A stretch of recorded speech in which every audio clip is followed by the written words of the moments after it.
سب سے پہلی بات تو یہ ہے کہ آپ غور سے سنیں، عربی ہے، زیر زبر پیش کا خیال رکھتے ہوئے سنیے اس کو۔ اور اگر دیکھیں جب ہم عربی پڑھ رہے ہوتے ہیں تو اگر زیر زبر پیش کی غلطی ہو جاتی ہے تو پھر کیا ہوتا ہے، پھر ہمارے عربی میں الفاظ کے معنی بدل جاتے ہیں۔ اس لیے آپ کو بہت توجہ کے ساتھ سورت کو پڑھنا ہے، اور میں بھی آپ کے سامنے سورت کی تلاوت کروں گی، آپ کو اس کو غور سے سننا ہے۔ اس کے علاوہ کاپی میں بعد میں جب آپ یہ سن لیں گے جو کچھ میں بتاؤں گی پھر اس میں آپ کو اس کو نوٹ کرنا ہے۔ تو آج ہم پڑھنے جا رہے ہیں 1 سے لے کر 5 تک آیات۔ سب سے پہلے میں آپ کے سامنے کتاب کی صفحہ نمبر 9 کھولیے، اور میں اس کی 5 آیات کی پڑھ کر بتاؤں گی کہ دیکھیں اس کو ہم کیسے پڑھیں گے۔ تو آئیے ہم شروع کرتے ہیں۔ بسم اللہ الرحمن الرحیم۔ یسألونک عن الانفال قل الانفال للہ والرسول فاتقوا اللہ واصلحوا ذات بینکم وَأَطِیعُوا اللَّهَ وَرَسُولَهُ إِن كُنتُم مُؤْمِنِینَ۔ یہاں پہ ہم نے سب سے پہلے پہلی آیت پڑھی، اور اس میں دیکھیے اس کا ترجمہ کیا ہے۔ اے محمد صلی اللہ علیہ وآلہ وسلم، مجاہد لوگ تم سے مال غنیمت کے بارے میں دریافت کرتے ہیں کہ کیا حکم ہے۔ کہہ دو کہ مال غنیمت خدا اور اس کے رسول کا مال ہے، تو خدا سے ڈرو اور آپس میں صلح رکھو، اور اگر ایمان رکھتے ہو تو خدا اور اس کے حکم پر چلو۔ تو اب ہم نے پہلی آیت پڑھی، اس کے بعد دوسری آیت میں پڑھ رہی ہوں، توجہ سے سنیے۔ انما المؤمنون الذین اذا ذکر اللہ وجلت قلوبهم واذا تلیت علیہم آیاتہ زادتہم ایمانا وعلی ربہم یتوکلون۔ اس کا ترجمہ دیکھیں۔ مومن تو وہ ہیں کہ جب خدا کا ذکر کیا جاتا ہے تو ان کے دل ڈر جاتے ہیں، اور جب انہیں اس کی آیتیں پڑھ کر سنائی جاتی ہیں تو ان کا ایمان اور بڑھ جاتا ہے، اور وہ اپنے پروردگار پر بھروسہ رکھتے ہیں۔ اب ہم آیت نمبر 3 پڑھتے ہیں۔ الذین یقیمون الصلاۃ ومما رزقناہم ینفقون۔ اب اس کا ترجمہ ہے، اور جو نماز پڑھتے ہیں اور جو مال ہم نے ان کو دیا ہے اس میں سے نیک کاموں میں خرچ کرتے ہیں۔ آگے آیت نمبر 4 ہے۔ اولئک ھم المؤمنون حقا لہم درجات عند ربہم ومغفرۃ ورزق کریم۔ اب آیت نمبر 4 کا ترجمہ دیکھیے۔ یہی سچے مومن ہیں اور ان کے لیے پروردگار کے ہاں بڑے بڑے درجے اور بخشش اور عزت کی روزی ہے۔ ہم پڑھ رہے ہیں آیت نمبر 5، اس کو غور سے دیکھیے گا۔ کما اخرجک ربک من بیتک بالحق وان فریقا من المؤمنین لکارہون۔ اب آیت نمبر 5 کا ترجمہ دیکھیے۔ ان لوگوں کو اپنے گھروں سے اسی طرح نکلنا چاہیے تھا جس طرح تمہارے پروردگار نے تم کو تدبیر کے ساتھ اپنے گھر سے نکالا، اور اس وقت مومنوں کی ایک جماعت ناخوش تھی۔ تو ڈیئر اسٹوڈنٹ، ہم نے اس کو پڑھا، اس کو ہم نے سورت پڑھی جو ہمیں پڑھنی ہے۔ سورہ انفال کی ہم نے 5 آیات پڑھی، اور 5 آیات میں جب ہم نے سورہ انفال کے ترجمے کے ساتھ پڑھی تو اب ان سب چیزوں کو سمجھنے کے لیے سب سے پہلے ہم یہ دیکھیں گے کہ سورہ انفال کون سی سورت ہے اور یہ کب نازل ہوئی۔ یہ مکی ہے، یا جب بھی ہم کوئی سورت پڑھتے ہیں ہم دیکھتے ہیں کہ یہ مدینے میں نازل ہوئی یا مکے میں نازل ہوئی۔ آپ لوگوں کو اچھی طرح معلوم ہے کہ آپ 1 کلاس سے لے کر 3 کلاس 4 کلاس اب آپ اسلامیات جو پڑھ رہے ہیں اس میں آپ نے چھوٹی چھوٹی صورتیں پڑھی ہیں۔ سورہ انفال جو ہے وہ تھوڑی بڑی صورت ہے۔ سورہ انفال میں 75 آیات ہیں اور اس میں 10 رکوع ہیں اور یہ مدینے میں نازل ہوئی ہے۔ قرآنی ترتیب کے لحاظ سے یہ 8ویں نمبر پر نازل ہوئی ہے اور یہ سورت پارہ نمبر 9 اور 10 میں موجود ہے۔ یہ پوری تمام سورت غزوہ بدر کے فوراً بعد سن 2 ہجری میں نازل ہوئی۔ سورت کی پہلی آیت کے لفظ الانفال کو سورت کا نام قرار دیا گیا ہے۔ سب سے پہلے میں آپ کو اس کا تعارف کروا رہی ہوں، پھر میں آپ کو اس کے معنی اور مطلب سمجھاؤں گی۔ اب اس میں اس سورہ انفال کا تھوڑا سا تعارف یہ بھی ہے کہ جنگ بدر کے بعد یہ نازل ہوئی تھی، تو کیوں نازل ہوئی تھی؟ جنگ کے بدر میں مسلمانوں کی کتنی تعداد تھی؟ جنگ بدر کیوں ہوئی؟ سب سے پہلے جنگ بدر میں مسلمانوں کی تعداد تھی 313 اور ان کے مقابلے میں کفار مکہ کی تعداد تھی 950۔ اچھا، یہ جو جنگ ہوئی ہے رمضان المبارک 2 ہجری میں ہوئی ہے اور اس جنگ میں مسلمانوں کے پاس زیادہ سامان نہیں تھا، برائے نام سامان تھا، جبکہ کفار کے ہر آدمی کے پاس ضروری ہتھیار اور سامان جنگ موجود تھا۔ اچھا، اس لڑائی میں کفار مکہ کے بڑے بڑے 70 سردار قتل ہوئے اور 70 کو زندہ گرفتار کیا گیا اور صرف 14 مسلمان شہید ہوئے۔ تو یہ ہم نے سورہ انفال کا تعارف پڑھا اور اب ہم دیکھیں گے کہ سورہ انفال کا شان نزول کیا ہے۔ شان نزول آپ کو سمجھ آ گیا ہوگا۔ شان نزول آپ کو معلوم ہونا چاہیے۔ شان نزول بیٹا کس کو کہتے ہیں؟ شان نزول ہم اس کو کہتے ہیں کہ جو یعنی کہ یہ وجہ کیا تھی، یہ جو اللہ تعالیٰ نے سورت نازل کی ہے تو کیوں نازل کی ہے محمد صلی اللہ علیہ وسلم پر؟ آپ کو پتہ ہونا چاہیے کہ غار حرا میں نبی کریم صلی اللہ علیہ وسلم پر ابتدا صورتیں نازل ہونے کی اور اس کے بعد آہستہ آہستہ کر کے مختلف صورتیں نازل ہوتی رہیں۔ تو یہ سورت سورہ انفال کیوں نازل ہوئی ہم دیکھیں گے، اس کا شان نزول کیا ہے۔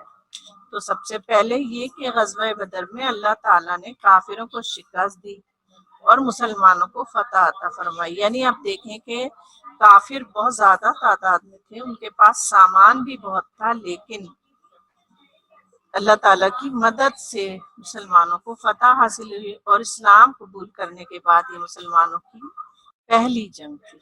مسلمانوں کو یہ معلوم نہ تھا کہ جنگ اور اس کے مسائل کے بارے میں اسلام کے احکامات کیا ہیں۔ اس وجہ سے مسلمانوں کے درمیان مال غنیمت کی تقسیم پر اختلافات پیدا ہو گئے۔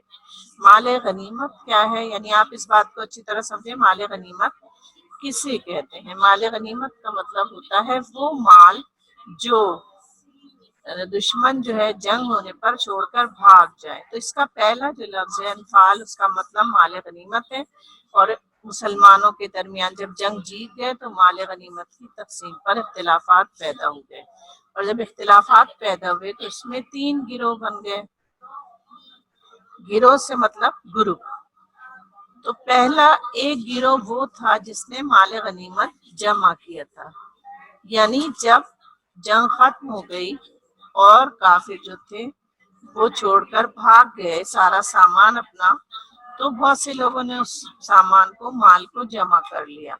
تو جب جمع کیا تو وہ سمجھ رہے تھے کیونکہ ہم نے یہ سارا سامان لوٹا ہے، ہم نے یہ سارا سامان جمع کیا ہے، ہم نے اس پہ قبضہ کیا، اس لیے یہ ہمارا ہے۔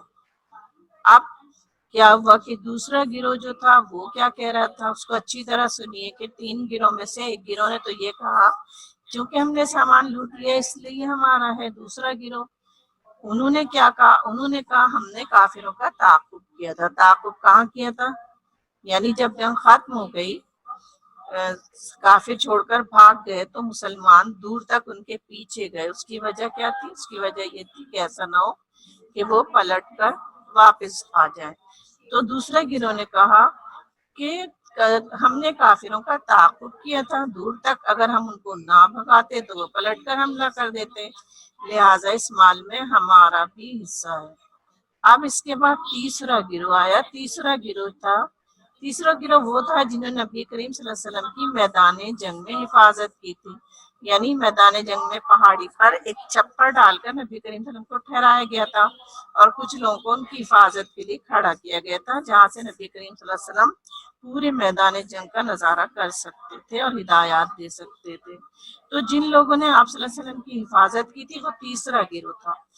اب انہوں نے تیسرے گروہ نے میدان جنگ میں نبی کریم صلی اللہ علیہ وسلم کی حفاظت کی تھی، اس لیے ان کا یہ کہنا تھا کہ سب سے قیمتی خدمت ہم نے انجام دی ہے، ہم نے نبی کریم صلی اللہ علیہ وسلم کی حفاظت کی ہے، لہٰذا اس مال میں ہمارا بھی حصہ ہے۔ آپ آپس میں تھوڑا سا یہ ناراضگی پیدا ہوئی اور یہ صورتحال پیدا ہوئی کہ آپس میں 3 گروہ بن گئے، تو اس صورتحال کے سبب اللہ تعالیٰ نے یہ صورت نازل فرمائی۔ اسے ہم شان نزول کہتے ہیں، یعنی شان نزول کا مطلب کیا ہے کہ نازل ہونے کی وجہ کیا تھی، یہ صورت کیوں نازل ہوئی۔ تو یہ صورت غزوہ بدر کے بعد نازل ہوئی ہے اور آپس میں 3 گروہ بننے کی وجہ سے اللہ تعالیٰ نے پھر یہ صورت نازل کی۔ اب سورہ انفال جو ہے کیا ہے، اس میں سورہ انفال غزوہ بدر پر اللہ تعالیٰ کا تبصرہ ہے، یعنی اس میں اللہ تعالیٰ نے کیا کیا احکامات دیے ہیں، اس میں مال غنیمت، جہاد اور اس کے مسائل کے متعلق اصول و ضوابط بیان فرمائے گئے ہیں۔ یعنی اس میں شان نزول کا مطلب کیا ہے کہ یہ کیوں ہوئی اور اس میں کیا کیا باتیں بیان کی گئی ہیں، تو ہم یہ دیکھتے ہیں۔ اس کے بعد ہم یہ دیکھیں گے کہ اس جنگ جو ہوئی تھی، یعنی غزوہ بدر، غزوہ کسے کہتے ہیں آپ کو معلوم ہونا چاہیے، غزوہ اسے کہتے ہیں جس میں نبی کریم صلی اللہ علیہ وسلم نے خود شرکت کی۔ اگر جس میں نبی کریم صلی اللہ علیہ وسلم نے شرکت نہیں کی، اپنے کسی سپہ سالار کو بھیجا، تو وہ اپنے سپہ سالار کو اس کی رہنمائی کرنے کے لیے بھیجا، تو اس میں اس کو سریہ کہتے ہیں۔ تو غزوہ بدر کا ہم سب سے پہلے دیکھیں گے پس منظر کیا تھا، کیوں یہ جنگ ہوئی، اس کی وجہ کیا تھی۔ تو جیسے آپ کو معلوم ہے کہ نبی کریم صلی اللہ علیہ وسلم نے جب اسلام کی تبلیغ شروع کی تو پھر اس وقت کافروں نے آپ کو بہت زیادہ ستانا اور تنگ کرنا شروع کر دیا، اور تنگ کرنا شروع کیا تو پھر آپ اللہ تعالیٰ کے حکم سے مدینہ ہجرت کر گئے۔ یعنی مدینہ ہجرت آپ نے اپنی شوق سے، مرضی سے نہیں کی، نہ آپ ڈر گئے تھے، بلکہ اللہ تعالیٰ کے حکم سے آپ نے مدینہ ہجرت کر دی تھی۔ اور جب آپ نے مدینہ ہجرت کی تو کافروں نے آپ کا وہاں بھی پیچھا نہ چھوڑا تھا اور وہاں پر بھی جنگ کے لیے آ گئے تھے۔ اس جنگ کی وجہ کیا ہوئی تھی، اس جنگ کی وجہ میں آپ کو سمجھانا چاہ رہی ہوں۔ سن 2 ہجری میں شعبان کے مہینے میں ابو سفیان کی قیادت میں قریش مکے کے جو قریش تھے ان کا ایک تجارتی قافلہ ملک شام سے مکے کی طرف پلٹتے ہوئے جب اس علاقے میں پہنچا جو مدینے کے راستے میں تھا، جسے ہم کہتے ہیں مدینے کی زد میں تھا، یعنی اس کے انڈر میں تھا، تو ابو سفیان نے مسلمانوں کے خوف سے ایک آدمی مکہ بھیجا کہ وہ جنگ کے محافظ لے آئے، یعنی وہ ہماری حفاظت کے لیے چند لوگوں کو لے کر آئے، تاکہ ایسا نہ ہو کہ اگر مسلمان حملہ کر دیں تو ہمیں بہت زیادہ نقصان اٹھانا پڑے۔ تو ابو سفیان نے مسلمانوں کے خوف سے ایک آدمی کو مکہ بھیجا کہ وہ جنگ کے محافظ لے کر آئے۔ اب اس آدمی نے کیا کیا، اس نے مکے جا کر یہ افواہ پھیلا دی کہ مسلمانوں نے ابو سفیان کے لشکر پر حملہ کر دیا ہے، لہٰذا فوری مدد کے لیے پہنچو۔ اب یہ سنتے ہی کافروں نے جب یہ سنا، مکے کے کافروں نے جب یہ سنا تو ابو جہل نے فوراً تیاری کی، 1000 سپاہیوں کا لشکر تیار کیا اور مسلمانوں پر حملے کے لیے نکلا۔ اب وہ ادھر 1000 کا لشکر اور ان کے پاس بہت سادہ سامان تھا، ادھر حضور اکرم صلی اللہ علیہ وسلم کو اللہ پاک نے وحی کے ذریعے آگاہ کر دیا۔ آپ صلی اللہ علیہ وسلم 313 مسلمانوں کے ساتھ مدینے سے نکلے۔ حضرت محمد صلی اللہ علیہ وسلم کو اللہ تعالیٰ نے وحی کے ذریعے آگاہ فرما دیا کہ اب ان کا مقابلہ تجارتی قافلے سے نہیں، لشکر جرار سے۔ لشکر جرار آپ کو معلوم ہونا چاہیے، جرار کسے کہتے ہیں، یعنی بہت بڑا لشکر۔ تو آپ صلی اللہ علیہ وسلم تو 313 مسلمانوں کے ساتھ نکلے تھے اور ابو سفیان کے ساتھ مقابلے کے لیے تیار تھے، لیکن ابو جہل جو تھا اس نے بہت بڑا ایک لشکر تیار کیا۔ تو اللہ تعالیٰ نے وحی کی نبی کریم صلی اللہ علیہ وسلم کو کہ اب ان کا مقابلہ تجارتی قافلے سے نہیں بلکہ بہت بڑے لشکر سے یعنی لشکر جرار سے۔ آپ نے جب وحی آئی تو یہ صورتحال صحابہ کے سامنے پیش کی۔ مہاجرین اور انصار نے آپس میں مشورہ کیا اور انہوں نے ڈٹ کر مقابلہ کرنے کا فیصلہ کیا کہ یعنی کہ ہم مقابلہ کریں گے۔ تو پھر 17 رمضان المبارک جمعے کے دن یہ جنگ ہوئی، حق اور باطل کی۔ حق مانے اسلام اور باطل مانے کافروں کی یہ جنگ ہوئی، اور اس جنگ میں اللہ تعالیٰ نے مسلمانوں کی مدد کی اور مسلمانوں کو فتح اور کافروں کو شکست دلائی۔ قرآن پاک میں غزوہ بدر کو یوم الفرقان بھی کہا گیا، یعنی حق اور باطل کے فیصلے کا دن۔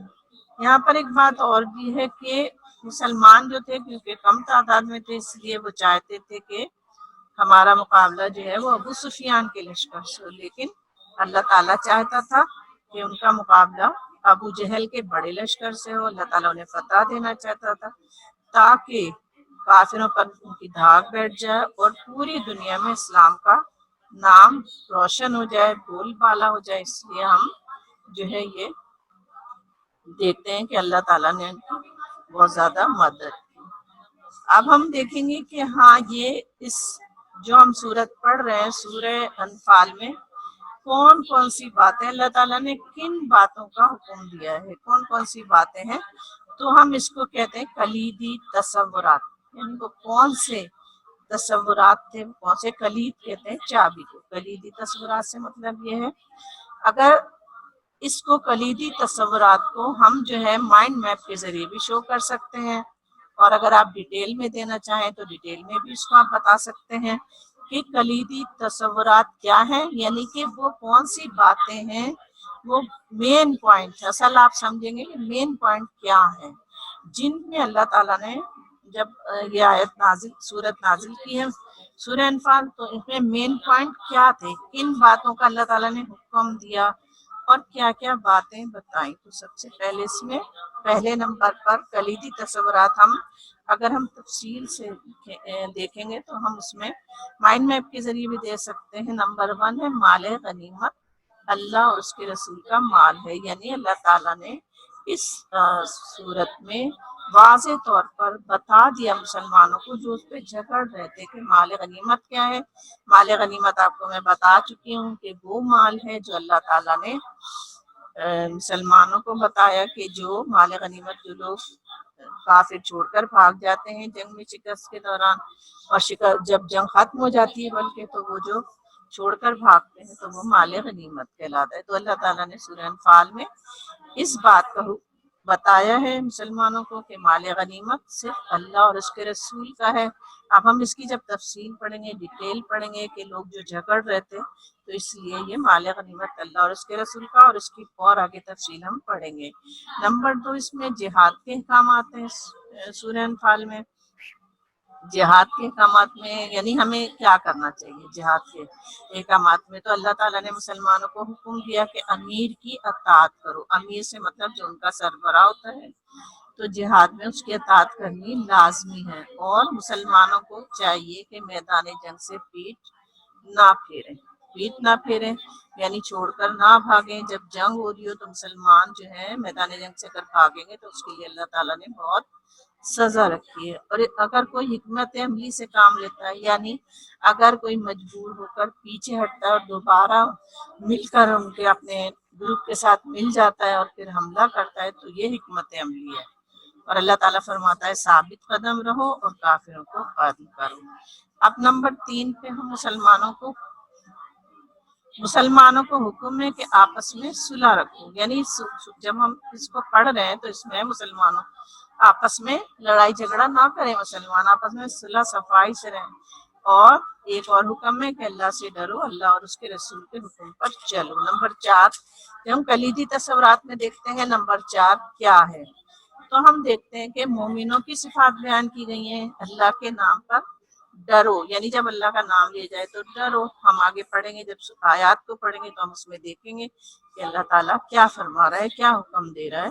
اور مسلمانوں کا ایمان بڑھ جاتا ہے۔ پھر نماز پڑھنے کا حکم ہے کہ مومن کون سے لوگ ہیں، اللہ پر بھروسہ رکھتے ہیں، نماز پڑھتے ہیں، ڈرتے ہیں اور اللہ تعالیٰ کے دیے ہوئے مال میں سے خرچ کرتے ہیں۔ نمبر 5 پر جو ہے مومنین کے لیے انعامات ہیں، بڑے بڑے درجات ہیں، عزت کی روزی ہے اور بخش، یعنی اللہ تعالیٰ مسلمانوں کو جب وہ اللہ کے حکم پر چلیں گے تو کیا کیا انعامات عطا فرمائے گا۔ اس کے علاوہ اس جنگ میں اللہ تعالیٰ نے مسلمانوں کی مدد کیسے کی ہے یہ سب بھی بتایا گیا ہے۔ اب ہم اس میں دیکھیں گے کہ سورت کو تھوڑا سا ہم ترجمے کے ساتھ پڑھ لیتے ہیں اور اس کے لفظی معنی دیکھ لیتے ہیں، بہت توجہ کے ساتھ آپ دیکھیے گا۔ تو پھر اس میں دیکھیں، بسم اللہ الرحمن الرحیم، یسألونک عن الانفال، دریافت کرتے ہیں تجھ سے مال، حکم غنیمت کے مال کا، اے محمد، یعنی نبی کریم صلی اللہ علیہ وسلم کو مخاطب کیا گیا ہے۔ لوگ آپ سے مال غنیمت کے بارے میں دریافت کرتے ہیں کہ کیا ہے۔ قل الانفال للہ والرسول، کہہ دو کہ مال غنیمت اللہ اور اس کے رسول کا ہے۔ فاتقوا اللہ، پس ڈرو اللہ سے۔ فتقوا یعنی فے لگتا ہے تو ہم کہتے ہیں پس، اتقوا ڈرنا، فاتقوا اللہ اللہ سے ڈرو۔ واصلحوا اور صلح رکھو، ذات بینکم یعنی مسلمانوں آپس میں کہا جا رہا ہے کہ آپس میں لڑائی جھگڑا نہ کریں، آپس کے معاملات میں صلح رکھیں، مل جل کر رہیں۔ وَأَطِیعُوا اللَّهَ اور اطاعت کرو اللہ کی، وَرَسُولُهُ اور اس کے رسول صلی اللہ علیہ وسلم کی، ان کنتم مومنین اگر تم مومن ہو۔ تو یہاں پر اللہ تعالیٰ حکم دے رہا ہے مومنوں کو کہ اگر تم مومن ہو تو اللہ اور اس کے رسول کی اطاعت کرو۔ پھر اس کے بعد ہماری یہ پہلی آیت تھی اور پہلی آیت کے بعد ہم دوسری پڑھ رہے ہیں، انما المؤمنون الذین، تو یہاں پر بتایا جا رہا ہے ترجمے میں کہ بے شک مومن ہیں کون سے لوگ ہیں، اذا ذکر اللہ، کہ جب ذکر کیا جاتا ہے اللہ کا، ذکر اللہ اللہ کا ذکر کیا جاتا ہے، وجلت ڈر جاتے ہیں، قلوبہم ان کے دل، قلب جیسے آپ کو معلوم ہے قلب دل کو کہتے ہیں، اور قلوبہم یہ جمع کا صیغہ ہو گیا، ان کے دل، تو جب ان کا ذکر کیا جاتا ہے اللہ تعالیٰ کا تو ان کے دل ڈر جاتے ہیں۔ کس کے دل؟ مومنوں کے۔ وَإِذَا تُلِيَتْ اور جب پڑھی جاتی ہے یا تلاوت کی جاتی ہے، علیہم ان کے سامنے آیات اس کی آیتیں، زادتہم ایمانا وعلی ربہم یتوکلون، اور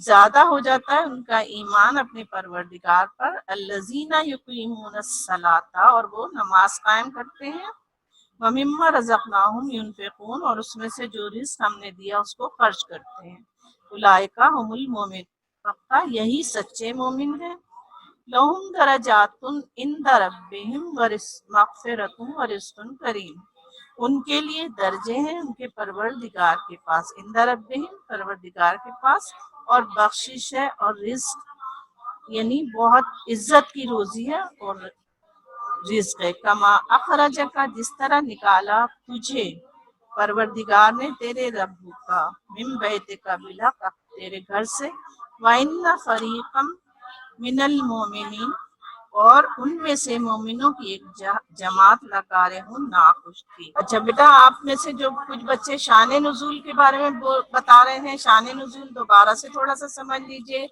کہ شان نزول اگر آپ کی سمجھ میں نہیں آیا ہے تو میں آپ کو دوبارہ شان نزول بتا دیتے ہیں۔ سب سے پہلے آپ دیکھیے کہ شان نزول کا مطلب کیا ہوتا ہے۔ شان نزول کا مطلب ہوتا ہے کہ یہ سورت کیوں نازل ہوئی، تو یہ کیوں نازل ہوئی تو میں نے آپ کو سمجھایا تھا کہ تین گروہ ہو گئے تھے، جب جنگ ختم ہو گئی تو تین گروہ ہو گئے، تین گروہ جو تھے ان میں آپس میں اختلاف پیدا ہو گیا۔ ایک گروہ کہتا تھا کہ ہم کیونکہ نبی کریم صلی اللہ علیہ وسلم کی حفاظت کر رہے تھے اس جنگ میں اس لیے یہ ہمارا مال ہے، دوسرا گروہ کہتا تھا کہ اگر ہم کافروں کو دور تک نہ